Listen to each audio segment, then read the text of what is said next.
What's going on, guys? This is Munch, and I'm recording a Modern Warfare 3 commentary for you here.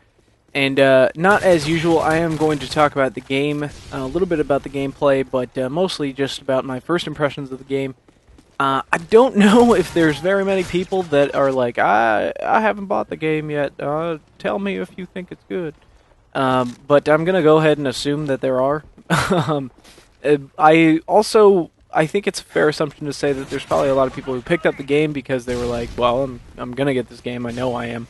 But they haven't put a lot of time into it, they haven't played it very much, and might be poo-pooing it. But yeah, that last death there, I just want to point out, to first talk about the maps. You see, like, in these maps, there's just a million different flank routes. There's a million different ways to come through. Which is definitely not true of the Black Ops maps in general. You know, if you think of a lot of them, there's like 3 main lanes and a few ways to cut between them. But these maps just have so many different places. Like, they're smaller in total area, but there's just so many different routes and hallways and corners and corners and corners and corners. Which, as you might expect, since there are a lot of corners, there's a lot of people trying to do the corner camp thing. But I find that it's not quite as effective in this game. In general, you'll see a lot of people camping corners in objective game types, you know, domination, demo, S&D, stuff like that. But, I mean, that's a little bit to be expected. They're just holding down the objective, unless they're camping like way far away from what the fuck's going on the rest of the map. But anyway, yeah, there's just so many different flanking routes that it's generally easy to find a route to approach a camper, and you know, campers can't really stay in the same spot for more than one kill, or else they'll just be gone. So I haven't, although I've encountered a lot of people camping, like, it hasn't felt like a really horrifyingly bad part of the game yet. So, you know, there's that. And again, with the maps, I just want to say, like, the best way I can characterize all the maps in this, I think, is to say that they all feel like they were designed by the guy who made Favela. And I don't know, if you played a lot of Modern Warfare 2 and played a lot of Favela, I think you'll know what I'm talking about. Like, just with all the different routes and the verticality, there's just so many different vertical levels at every point in these maps that, even though, you know, some of them are like hills, just like Favela is, where there's a top side and a downside, but with all the buildings and the ledges and stuff, there's just so many different places to go. Which, one, I think, does a lot to counter quickscoping, even though quickscoping, you can do it from the minute you unlock a create a class. You can start quickscoping because you have quick draw and you have a bolt action sniper rifle. Quick draw is what you use to aim down sight faster, by the way. So yeah, you can quickscope from level 4 or whatever, but because of all the verticality, it's not. I feel that it's not nearly as effective, at least on console, because you know, there's just so many different routes. So it's harder for a quickscoper to, you know, line you up and create kill zones and stuff like that. There are a few kill zones. Don't get me wrong, but the verticality, I think, makes it a lot easier to kind of avoid getting in those positions, as long as you're not dumb and walk behind your teammates and line up a triple for a guy, you know. So yeah, that is the maps, and I wanted to talk about a little bit about the weapons, which I haven't really found a weapon that I feel is like the be all end all. I have seen a few clips of, like, you know, oh, this setup is overpowered. And I think there are a few that are a little overpowered. I'm not going to go into great detail about them. I'm sure you've heard about the P90 with the silencer and steady aim and range specialization. But yeah, with the weapons, I'm really liking them all so far. They're really cool. It's a lot of fun kind of getting to know each gun, but it does. There's a lot of grinding, because I feel like every weapon, when you first start using it, is going to feel totally ineffective. Like, the first time I used the UMP, which I'm using here, this is a free-for-all that I came in late, by the way, and I got a really good score and didn't manage to win. Spoiler alert. But yeah, so you really have to grind. The first time I used the UMP, like, the recoil was like, oh my god, how could I do this? I didn't have steady aim. the recoil was kicking my ass. And then I unlocked the kick specialization for it, which reduces the recoil. And then I was like, oh, this is much more usable. And then I slapped a silencer on it once I unlocked that, and I was like, oh, this is really cool. So I really feel like to get to know a new gun, you really have to grind it. I mean, like, even the gun, I've been using the UMP. Pretty much it's the only SMG I use, and I'll use it maybe once every 4 games or something like that. And even then, like, I haven't unlocked everything I want to unlock for it, and I don't feel like I am as effective with the gun as I could be, which I was surprised that it was going to be. Well, I guess I shouldn't be that surprised that it feels grindy, but yeah, it definitely, the game feels a lot like a grind, really. That's one thing I think that really makes Call of Duty different from Battlefield. If you want to make comparisons, I mean, obviously there's the map size, the lobby sizes, the game types difference, and like there's so many things that are different about it. But one thing that I will point out now is that with Battlefield, I feel like you're effective on day one. There's a weapon.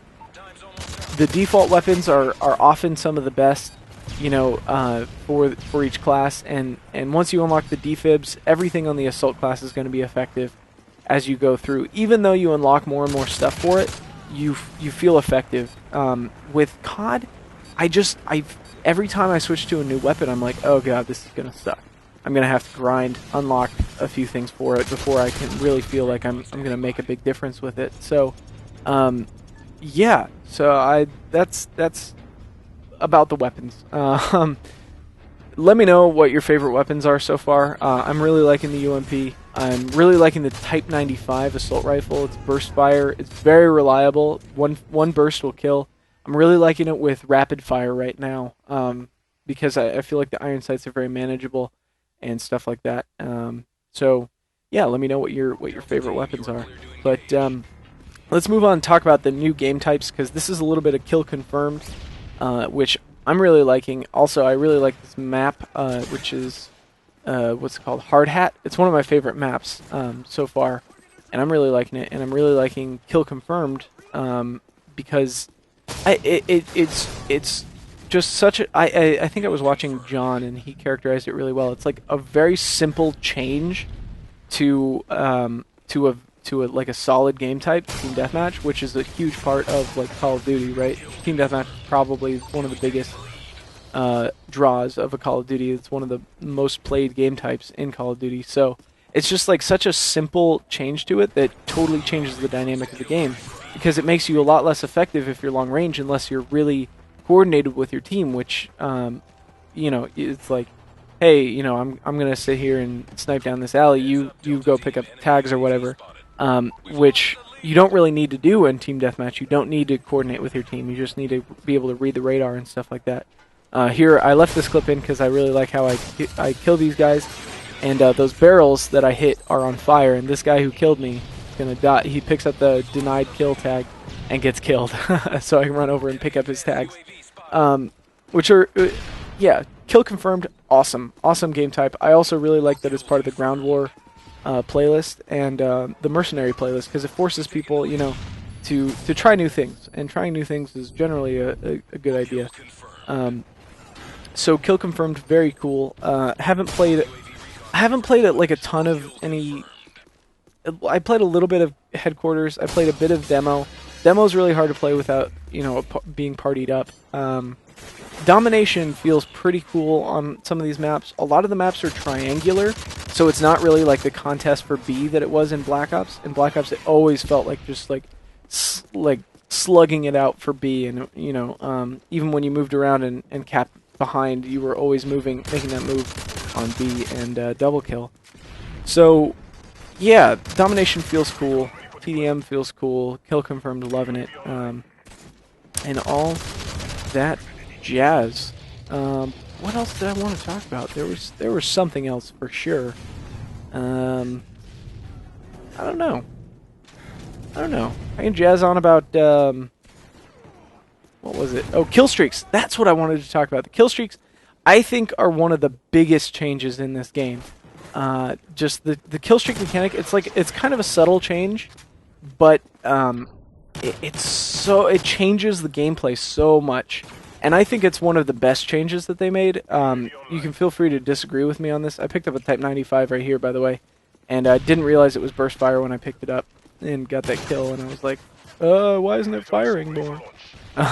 But yeah, so the what was I talking about? Kill streaks, triple kill.